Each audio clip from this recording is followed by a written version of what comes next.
You had a pretty difficult childhood. Tell me about it. So yeah, I was a pretty unhappy kid growing up. I would be afraid of going to school because I would get bullied pretty often, physically and verbally. They would call me like a loser, you know, stupid, skinny, small, retarded. Yeah, so this was about when I was 5 years old right here. I had just moved to a new school and I had a hard time assimilating and fitting in. Why were kids bullying you? Because I was typically one of the smallest kids and the skinniest kid, the youngest as well. My legs were so skinny that I had to wear braces on them because my quads were so weak. I was really insecure. I just was a really shy kid. I was not confident in myself. How often would you get bullied?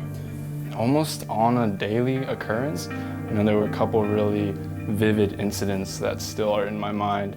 I mean, once I was pulled back and choked by a bully and strangled and slammed to the ground. And no one really helped me. People were actually around me were actually laughing and ridiculing me. And how did that make you feel? When you are bullied and you're put down, you really feel helpless. I decided to just isolate myself. I would lie in bed at night and I would think about the knife set downstairs in my kitchen, and I would think, okay, if I just took these knives and I, you know, cut myself, I bet no one would care. I didn't know how to control my anger. I didn't have an outlet at all.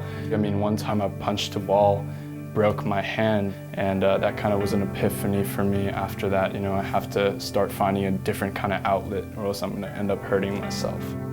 So what did you do? So instead of punching things, I started working out in my room. I felt invigorated. I felt really happy and focused. I felt really just alive. And how has this ritual of fitness changed your life?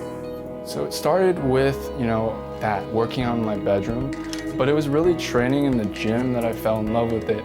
And I was actually around other people. And so it wasn't like me isolating myself. When I go to the gym, I always take at least 15 minutes to just put in my headphones and visualize what I'm gonna do that day. And if you're not focused, you're just going through the motion, and that's not gonna give you the best results. When you look in the mirror now, who's the person that you see? So I see a lot more confident person. I see someone who's made a lot of progress, and most of all, I see someone who's on a journey. The gym is symbolic in my life. It's just a haven for me. It's given me my closest friendships. I could even say it's kind of like a sanctuary for me because it's really therapeutic for me to be there. And I decided to become a trainer and inspire and motivate other people, and I just fell in love with that as well. What would you say to that young person who's being bullied and beaten up? I think life takes you on a course that sometimes you just don't know what's gonna happen.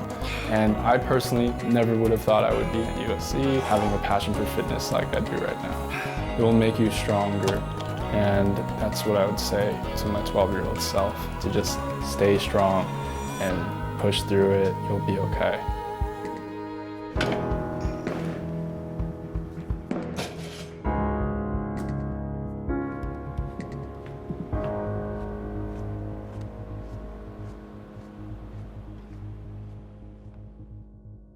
Bullying is something that sadly too many people face in life, but I hope you were inspired by David's story of strength and determination. To see more episodes of Rituals, please subscribe. And you can watch another story about a young dancer whose discipline and passion have allowed her to live out her dream. As a student, each performance matters so much because you just don't have as many. And in the competitions, you only have one chance on stage. It's a lot of pressure.